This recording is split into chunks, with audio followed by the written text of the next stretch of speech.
Today's guest is Dominique Snow of Dominique Snow Salon in Alexandria, Virginia. So welcome to the show, Dominique.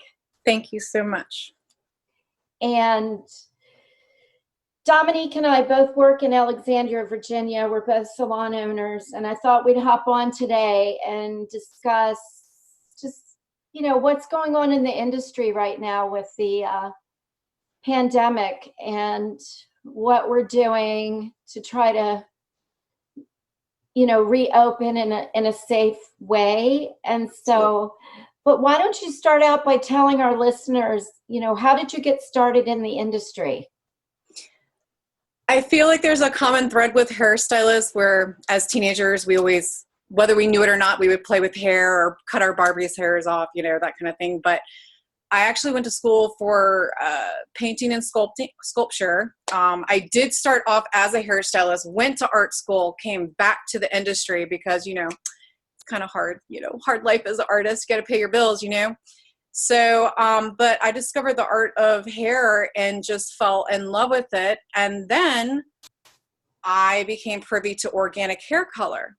And that was after being exposed to several different lines. And so once I went organic, I just couldn't go back. Right. And that's how we met, because you used to train for organic color systems, and you came into the salon and trained us. That's right. Remember That's right. that? And your hair looks so good, by the way. I just want to tell you. What's that? Your hair looks so pretty. Oh, thank you. Yes, just wanted to let you know that. Most days I have not even been brushing my hair. You know what I mean? Yeah. And since I have natural, I do. Since I have the natural wave, I've really gotten into putting it up in a t-shirt and then taking it down, in the shower when I get out of the shower. Right. And it's really been working out well. But today I did use a curling iron. Mm-hmm. It looks good. It looks good, girl. I mean, what are we going to do when we go back to work? I mean, we're going to have to shower every day, put makeup on. Constantly, yes. Yeah, we have to get used to that again. Absolutely. Yeah, and speaking of that, so what kind of policies are you going to put in place when you do open? Do you know what you're going to do? Because I'm sorry, I forgot to say, since our governor and the governor of Maryland and the mayor of DC, since we're so close together, they're kind of going in together, right? They are, but I feel like Virginia is being more lax. Is because it's not like in Maryland here. I actually, when I go to a store, I feel very safe. Because every single person is wearing a mask. So I don't feel like I'm inhaling other, possible particles from people when I'm live in Maryland. Yeah, I'm just over the bridge, right across from Mount Vernon. So I was like, of course we've all been home, and I was just really shocked the other day. That is the only thing that I've really noticed is the lack of masks that I've seen in Old Town. So I really, really hope that that will change soon. Mm-hmm. Yeah. I noticed. But as far as the policies of reopening, I have had plenty of time to do research. We've all been sitting at home watching webinars, taking educationals. And I have been collecting, I've been looking. With Georgia coming out with their legislation, I read what you sent me, and I think that everything that they've come up with, it's very similar to what they expect from nurses. And you have to think like our industry, what other industry touches people? You've got the hairstylists, estheticians, massage therapists, you even have, what about physical therapists, Right. So there's a lot of people being affected by this, and people love coming to see their hairstylist. So, but as far as I have collected several things. I have bought a HEPA approved air purifier, and it has a UV light, which actually disrupts the DNA chains of viruses or allergens. I have a UV sterilizer for my scissors or for a brush. I also purchased this new dryer that you had recommended, the infrared dryer because blow drying, that's going to be kind of a no-no, you know, not even kind of, I mean, before we even got shut down, I was like, this doesn't seem okay. Right. You know, like blowing it all around. Air around. Yeah. So you got the lamps. You got the heat lamps. I got the infrared heating lamps to dry the hair. Good. So who knows? Maybe we'll get back into like doing some sets or doing some fun, you know, gentle waves and things. You know, we'll get back into the, you know, wet styling. Really. Yeah. So I also purchased disposable towels. Oh, you did? Okay. Yes, because you know, our hair just on any given day collects pollutants as we walk around. There's cars going around, you know. So that's why we always look for those antioxidants in, you know, in shampoos and such. So the new policy is going to be that when people show up, they have to be shampooed immediately. So I want to have that disposable towel that I know it's out. You know what I mean? I also have a face shield. I've purchased a face shield, and I also have shields. I've purchased several different things because it's going to be a learning experience. Right. Yep, it's going to be a learning experience. Also, another one is the temperature gun. That's what they're doing. They're doing that. You know, I don't think that Georgia should be open at all. No, they should not be open. But I will say, it's too soon. The legislation's good. The policies they have. But it's way too soon. It's way too soon. And I think really I mean, you and I feel the same way about that. I mean, everybody, you know, everybody has their own opinion, but I feel like it's too soon. Well, I think there's a lot of fear, and that's, you know, having compassionate listening, compassionate heart is, you know, understanding like people are scared, and hairstylists are scared, and you know, and there's been a lot of confusion with all these you know, packages. I finally got the CARES Act, but that was after a month of just applying to things, getting nothing, you know. So you did? You got the loan? I'm so grateful. Yes, oh my God, I did not, but I finally got the unemployment. Yes. After 5 weeks. Double check that, because just last week they said that they were going to automatically enroll people into, it literally said it, that they would automatically enroll you into the CARES Act. And that just started this last week. So I'd like maybe revisit that and just see. Oh, okay, I will. Sure. Yeah, definitely. Yeah. So, okay, so I hear you saying you've got the HEPA light. And you've got face shields, and you've got the disposable towels, and you've got your gloves, of course, and your mask. Oh, definitely. Clients are going to wear masks? 100%. And this is something that I think is really important to get out there. A responsible hairstylist that's following policy will not only be wearing a mask and gloves, she will also be wearing a face shield or some kind of shield here. Over the eyes. Yeah. And you have a couple of different options, but yeah, they have those glasses too. You can also wear goggles. Yeah, the goggles. Yeah, I saw those on a spa site, you know, for products.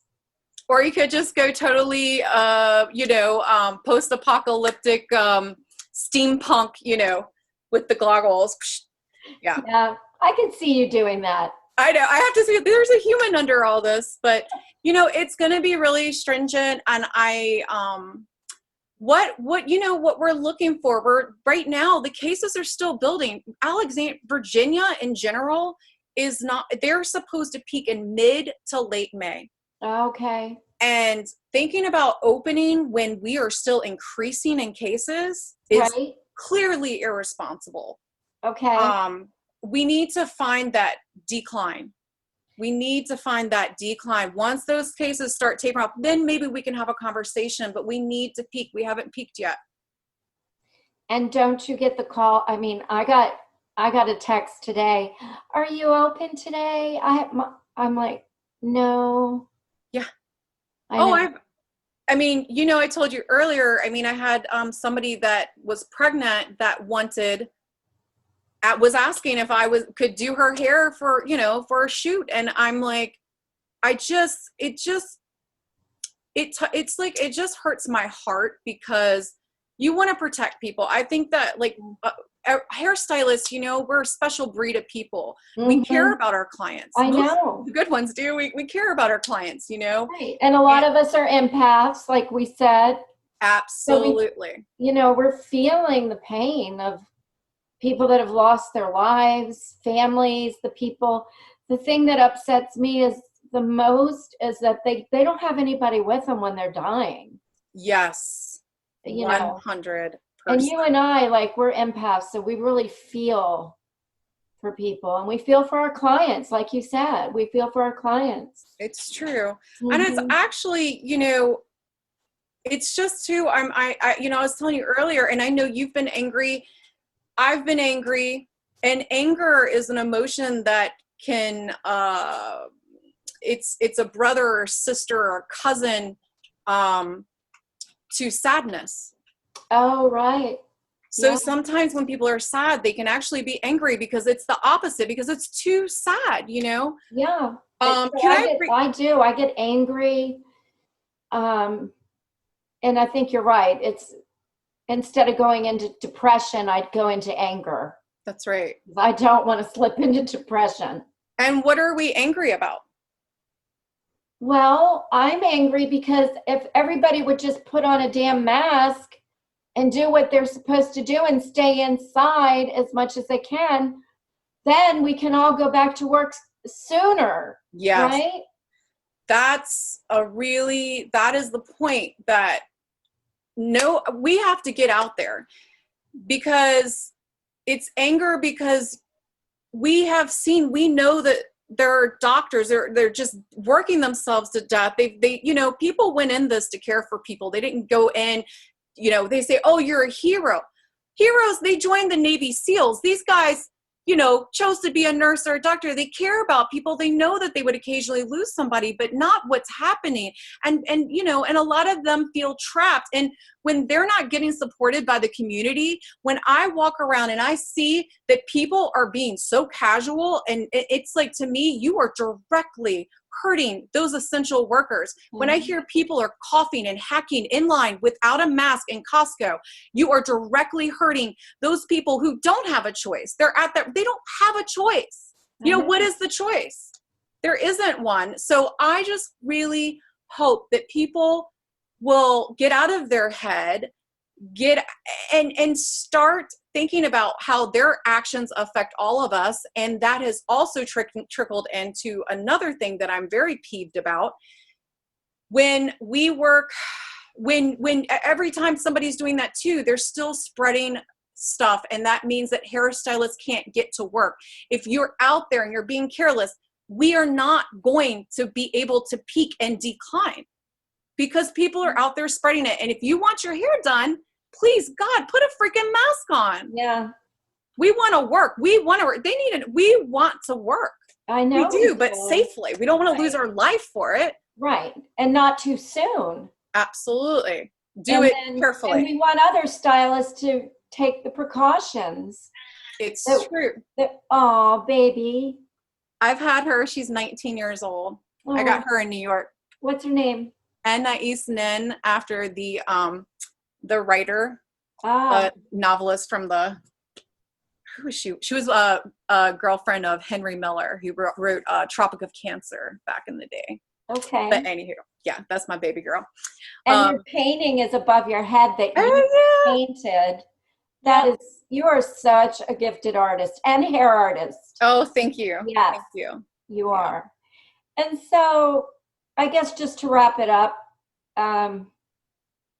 like, we don't really know what's going to happen anyway in Virginia, because the governor, he said he would announce on Monday. Mm-hmm. But the confusing thing is some of the stylists are posting on social media that they're opening on May 8th. And I'm like, where did they hear that? Right. Well, I feel, okay, this is really upsetting. I think it was probably about 8 years ago, I told you that they had deregulated. They used to have inspectors that would come and make sure hairstylists were licensed, make sure people were they had barbicide, they were doing, that's another, They would thing open, like this, a Barbie. yeah, and they open your drawer and like do the white Yes. glove test to see if you had debris inside your drawers, like where you kept Absolutely. your clean combs and everything. I remember that. So Virginia decided that it's about 6 to 8 years, I can't remember the exact date, but they decided to deregulate. Not that we aren't supposed to have licenses, but nobody's going around to check. No. And that means that our industry has been flooded by hairstylists who are not licensed. And that is making this situation 10 times like more dangerous. Yeah. I have heard of hairstylists going inside of people's homes or having people inside their homes. That is the thing that I also think really needs to be addressed, and not to condemn them and be like, you bad hairstylist. I mean, there is that, but we need to help them. You know, we need to find a way for people to not feel that they have to throw their lives on the line. And we need to make sure that the professionals that are in the salon are licensed professionals. They have studied up on disease control. That is why we are licensed. Right. So I do feel that that is going to pose a serious problem with the amount of hairstylists that have flooded this industry that aren't licensed. Okay. There's also, just like there's people that aren't taking this virus seriously, they also aren't taking precautions. Yes. Thank you. Sorry. In our industry. Yes. The hairstylists that also are like right. not believing it. Yeah. Yeah. And that's just going to make me angrier. Yes, girl. So I just really want us to be safe. I think we still have a lot more research to do. And if we open May 8th, this is another thing, we're going to open May 8th. They're saying we can sit in our salons and we can sell product, but we can't work. So I think that's why so many people are confused, and they need to know that if we were allowed to work, we would be seeing legislation on how to touch people. That has not come out in the state of Virginia. Not yet. No. Nope. But it will. And when it does, I will feel safe to go back to, or safe, and I will do everything to protect all of us. Right. Yeah. Well, I'm so glad you hopped on today and we got to chat about this. And, you know, we'll just see what happens on Monday as far as Virginia. And so, but where can our listeners find you? I'm on Instagram and Facebook, and to be honest, I'm definitely on Instagram more. Are you? Yeah, I mean, I am. And I have a website, dominiquesnow.com. Okay. So, and then you and I are both Holistic Hair Tribe people, so. Yes, we are. And I think that's it for today, but I really appreciate you being on. Thank you. Okay, we'll talk soon, okay? Okay, see ya.